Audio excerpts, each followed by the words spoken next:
Assalamualaikum teman-teman. Perkenalkan, nama saya Indah Nurnadila dengan NIM 50236. Baiklah, di sini saya akan menjelaskan perbedaan dan perubahan kurikulum dari 1947 sampai paradigma baru. Baiklah, di sini saya akan menjelaskan tentang perbedaan dan perubahan kurikulum 1947 sampai paradigma baru. Yang pertama, kurikulum 1947. Kurikulum ini tidak menekankan pendidikan pikiran, melainkan hanya menekankan pada pendidikan wataknya saja.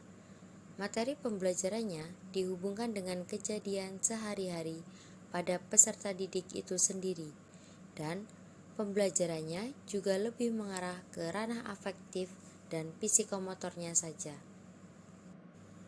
Yang kedua yaitu kurikulum 1952. Di dalam kurikulum ini, setiap pelajaran harus memperhatikan isi pelajaran yang dihubungkan dengan kehidupan sehari-hari, dan silabus atau rencana pembelajarannya hanya terfokus pada satu mata pelajaran saja. Yang ketiga yaitu kurikulum 1964. Kurikulum ini terfokus pada pengembangan daya, cipta, rasa, karya, karsa, dan moral atau yang sering disebut pancawardhana. Dan mata pelajaran pada kurikulum ini dibagi menjadi 5 kelompok bidang studi, yaitu moral, kecerdasan, emosional atau artistik, keterampilan, dan jasmani. Yang keempat yaitu kurikulum 1968.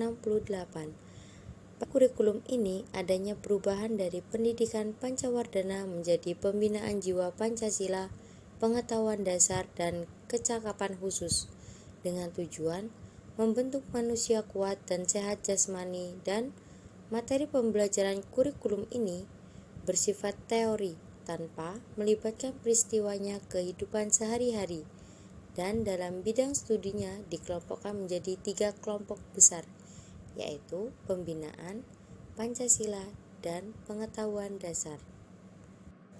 Yang kelima, kurikulum 1975.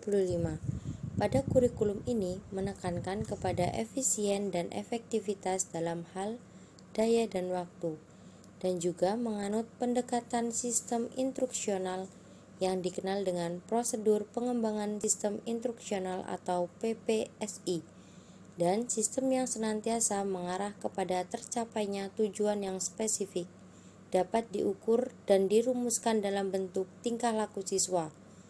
Dan kurikulum ini lebih mengedepankan teori behaviorisme karena lebih mengedepankan keberhasilan siswa dalam pembelajaran. Yang keenam, kurikulum 1984. Kurikulum ini lebih menekankan pada peserta didiknya untuk lebih aktif dengan cara belajar siswa aktif atau CBSA. Jadi, guru tidak lagi menggunakan metode lama, yaitu metode ceramah. Dan pada kurikulum ini, pembelajaran yang sering digunakan oleh seorang guru yaitu menggunakan metode diskusi untuk menuntut siswa lebih aktif lagi.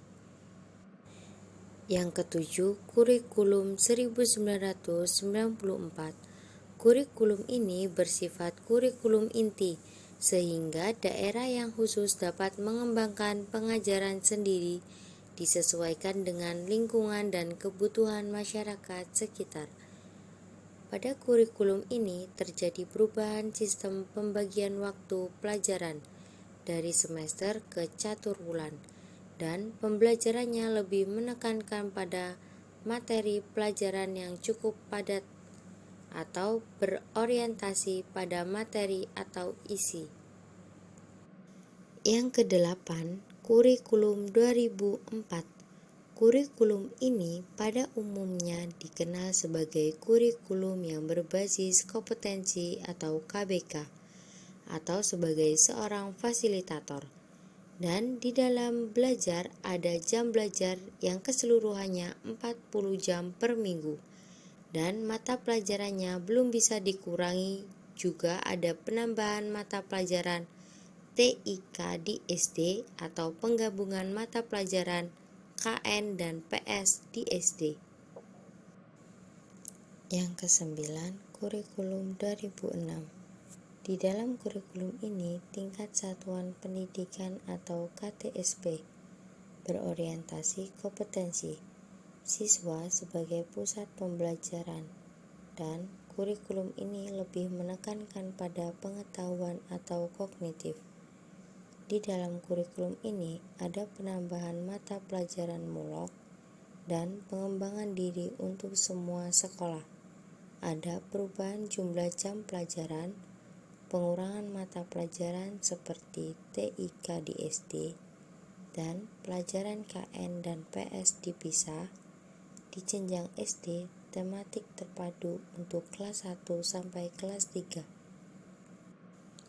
Yang ke-10, kurikulum 2013.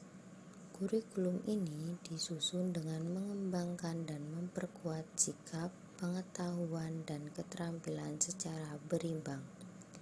Dan pada kurikulum ini, pendekatan yang digunakan yaitu pendekatan saintifik, dan TIK menjadi sarana pembelajaran pada semua mata pelajaran, tidak berdiri sendiri. Namun, jumlah mata pelajaran dikurangi dan jumlah waktunya akan ditambah sedikitnya 4 jam dalam seminggu.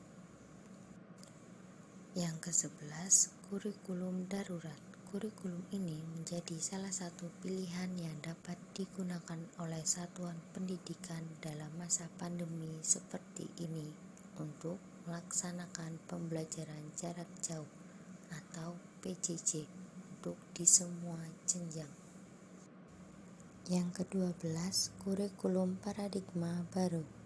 Kurikulum baru ini dinilai lebih fleksibel, dan kurikulum 2022 ini yang lebih memfokuskan pada materi yang esensial dan tidak terlalu padat pada materi.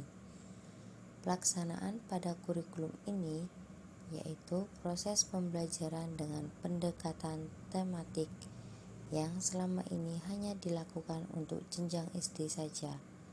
Pada kurikulum baru ini diperbolehkan untuk dilakukan pada jenjang pendidikan lainnya. Baiklah, itulah tadi penjelasan tentang perbedaan dan perubahan kurikulum 1947 sampai paradigma baru. Apabila ada kesalahan kata atau dalam penyampaian materinya, saya minta maaf. Saya akhiri. Wabillahi taufiq wal hidayah. Wassalamualaikum warahmatullahi wabarakatuh. Terima kasih teman-teman.